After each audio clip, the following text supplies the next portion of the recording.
పక్షులు కాంగ్రెస్ బీఆర్ఎస్ ఒకటే. కాళేశ్వరం అవినీతిపై ఒకప్పుడు రాద్ధాంతం చేశారు, ఇప్పుడు సిబిఐ విచారణ ఎందుకు అడగరు? ప్రభుత్వాన్ని నిలదీసిన లక్ష్మణ్. కాళేశ్వరం ప్రాజెక్టు మీద విచారణ విపక్షంలో ఉన్నప్పుడు అదే మొత్తుకున్నారు కదా, ఇప్పుడు ఎందుకు అడగట్లేదని చెప్పి బీజేపీ అడుగుతా ఉంది. బీజేపీతో పాటు తెలంగాణ అడుగుతా ఉంది. ఎందుకు అడగడం లేదు? ఒకప్పుడు రాద్ధాంతం చేశారు కదా. అంటే బీఆర్ఎస్ కాంగ్రెస్ ఒకటే అంటూ కూడా వీళ్ళు బిజీ. పారిశ్రామికవేత్తలతో రేవంత్ భేటీలు, గల్లా జయదేవ్తో చర్చల, అభివృద్ధిలో అమర్ రాజా పాత్ర కీలకమన్న సీఎం. అదాని కంపెనీ ప్రతినిధులతోనూ సమావేశం. పరిశ్రమల స్థాపన, ఉద్యోగాల కల్పనపై చర్చ, కొత్త ప్రాజెక్టుల ఏర్పాటుకు సహకరించాలని వినతి. మొత్తానికి రేవంత్ రెడ్డి పారిశ్రామిక అభివృద్ధి కోసం పూర్తిగా పాటుపడతా ఉన్నాడు, తిరుగుతూ ఉన్నాడు. అక్కడ గల్లా జయదేవ్ కానీ అదాని కంపెనీలకు సంబంధించి కానీ కొత్త ప్రాజెక్టుల కోసం తిరుగుతూ ఉన్నాడు అని చెప్పి ఇక్కడ రాసుకుంటూ వచ్చింది. బదిలీల జోరు. రాష్ట్రంలో ఐపీఎస్ ఐఏఎస్ల బదిలీలు. ఫైనాన్స్ కమిషన్ సభ్య కార్యదర్శిగా స్మితా సబర్వాల్, పురావస్తు శాఖ డైరెక్టర్గా భారతి హులికేరి, సాగునీటి శాఖ కార్యదర్శిగా రాహుల్ బొజ్జా. 26 మంది ఐపీఎస్ల బదిలీలకు కూడా ఉత్తర్వులు. రాష్ట్రంలో ఈయన వచ్చిన తర్వాత, ఈ ప్రభుత్వం వచ్చిన తర్వాత పూర్తిగా బదిలీలు అయితే జరుగుతూ ఉన్నాయి. ఐఏఎస్ కావచ్చు, ఐపీఎస్లకు సంబంధించినటువంటి అని కూడా రాసుకుంటూ వచ్చింది. ఎన్నేళ్లకు చాలా రోజుల తర్వాత కలుసుకుంటున్న కేసీఆర్ జగన్ ఇవాళ హైదరాబాద్కు ఏపీ సీఎం. ఏమయ్యా, ఆంధ్రోన్ కింద బతామా మనం?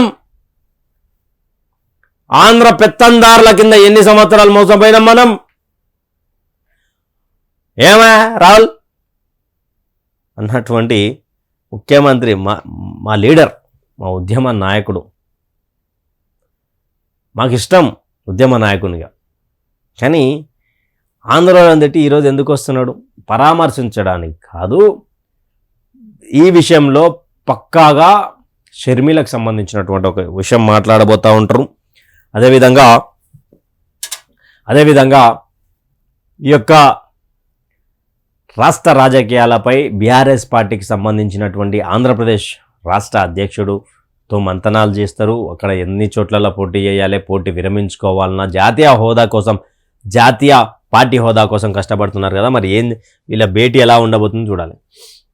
కుటుంబాన్ని చీల్చేస్తారు, నాకు కుట్రలు చేయడం రాదు, విపక్షాలను నమ్మితే సమస్యలే, టీడీపీ జనసేనను నమ్మొద్దు, ప్రజలను కోరిన జగన్.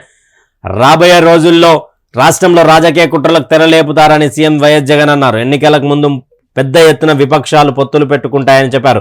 కుటుంబాలను చీల్చి రాజకీయాలను చేస్తారంటూ తీవ్ర విమర్శలు చేశారు. అందువల్ల ప్రజలంతా జాగ్రత్తగా ఉండాలని జగన్ సూచించారు. కాకినాడ జిల్లా రంగరాయ వైద్య కళాశాల మైదానం నిర్వహించిన బహిరంగ సభలో సీఎం పాల్గొన్నారు. ఈ సందర్భంగా మాట్లాడుతూ ఎన్నికల వేళ టీడీపీ జనసేన కుటుంబాలను తీసి అంటే దీని గురించి కూడా మనం ఆంధ్రాకు సంబంధించినటువంటి ఎడిషన్లో చదువుకుందాం. తీర్పు తర్వాతే అయోధ్య రామ మందిరం ప్రారంభోత్సవ నేపథ్యంలో రాష్ట్ర రోజుకో ఆసక్తికర కథనాన్ని అందిస్తోంది. ఇప్పటిదాకా సుప్రీంకోర్టు తీర్పు వరకు ఏం జరిగిందో చూసాం. ఇప్పుడు ఆ తర్వాత జరిగిన పరిణామాలు, రామ మందిర నిర్మాణం కోసం తీసుకున్న నిర్ణయాల గురించి తెలుసుకుందాం. అయోధ్యపై సుప్రీంకోర్టు తీర్పు తర్వాత అందరి దృష్టి రామ మందిర నిర్మాణంపై పడింది. రామ మందిరం పనులు ఎప్పుడు ఎలా చేపడతారు, ఎప్పుడు ప్రారంభమవుతాయని. రామ మందిరానికి సంబంధించినటువంటి ప్రధాన వార్తలలో ప్రధానంగా రాసుకొచ్చినటువంటి వార్తలు ఏవైతే ఉన్నాయో రాష్ట్ర తీసుకొచ్చింది రోజుకో కథనంతో అంటూ కూడా సుప్రీంకోర్టు ఇచ్చినాక ఎలా కట్టబోతా ఉన్నారు, తీర్పు వచ్చిన తర్వాత ఎలా కట్టబోతా ఉన్నారు, ఎప్పుడు ప్రారంభించబోతా ఉన్నారు, ఎన్ని సంవత్సరాలు కట్టబోతా ఉన్నారు, 1,00,000 క్వశ్చన్లు ఉంటాయి కదా, క్వశ్చన్లకు సమాధానం ఇచ్చుకుంటూ రాసింది. కొద్ది రోజుల్లో హిందువుల కళ నెరవేరబోతుంది. 22న రామ్లాల ప్రాణ ప్రతిష్ఠ జరగనుంది. తర్వాతి కథనంలో కొత్తగా నిర్మాణం జరుపుకున్న రామ మందిర విశేషాల గురించి అందిస్తుంది రాష్ట్ర.